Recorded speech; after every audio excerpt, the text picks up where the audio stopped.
Well, I have just one more video after this one. So after my cancer, something shifted in me. I had clarity, real clarity, about the life I wanted to live and the one I was never going to go back to.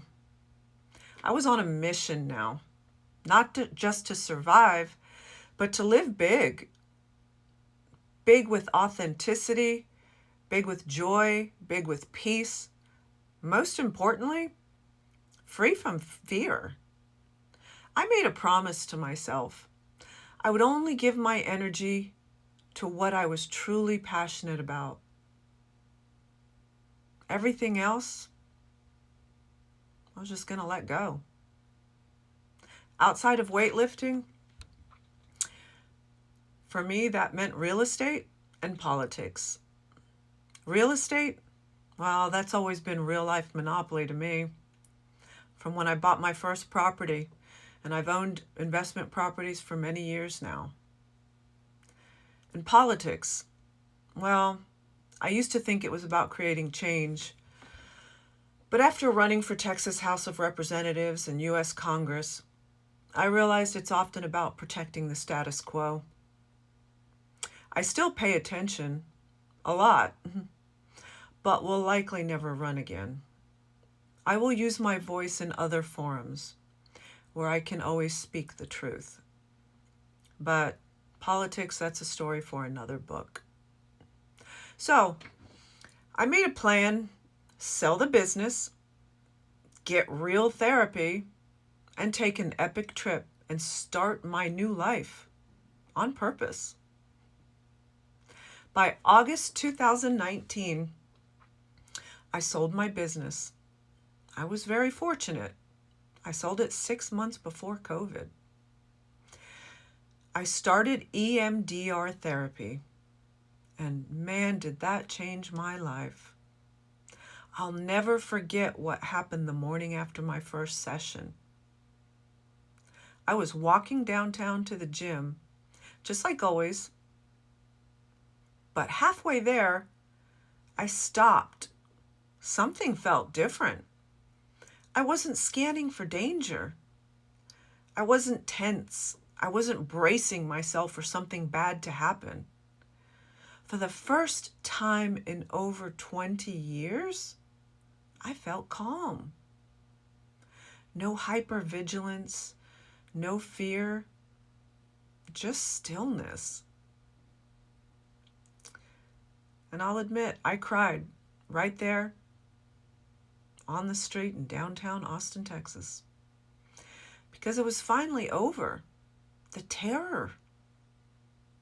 I never realized how bad it was until it wasn't there anymore. You live so long with survival instincts, you forget what peace even feels like. After that, I took my epic trip with my daughter. We went to Venice, Italy, Croatia, and Slovenia. When I came back, I got my real estate license. And I've been crushing it from day one. I didn't just sell real estate. I played it like a game of strategy.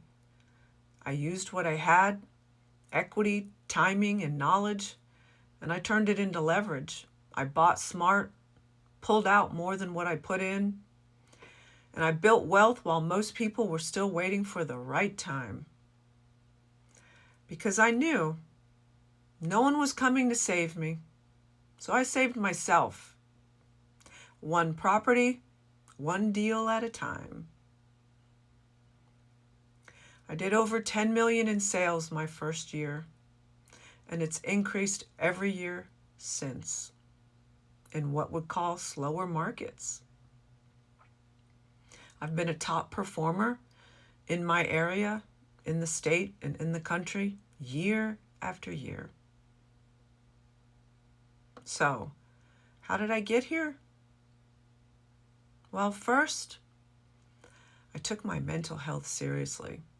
I did the work, got the therapy, and kept showing up for myself. You really can't build greatness if your mind isn't healthy. Number 2, I let go.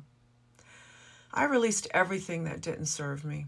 The past, the pain, the people, and I made room for what's next. Number 3, clarity. Laser focus. I knew where I was going and how I was going to get there. And I reminded myself of it daily. Number 4, I had a burn the boats mentality. There was no plan B. Plan B was revert to plan A. Failure was simply not an option. Number 5, I didn't let fear make my decisions anymore. You know, we often confuse discomfort with danger, but they're not the same. Your brain wants to protect you, so it pulls old scripts from the past. Scripts that say play it safe, stay small, don't try. You have to learn to discern the difference. Is this real fear or just the fear of growth?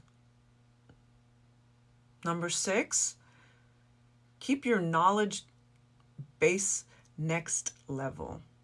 You can't afford to walk through life or business blind. I don't rely on others to have all the answers. Yes, I hire experts, but I learn enough to catch mistakes, question inefficiencies, and make smart tweaks. Because if I don't understand the moving parts, how can I lead? How can I make good choices? Next level success requires next level awareness. I always invest in myself in every aspect of my life.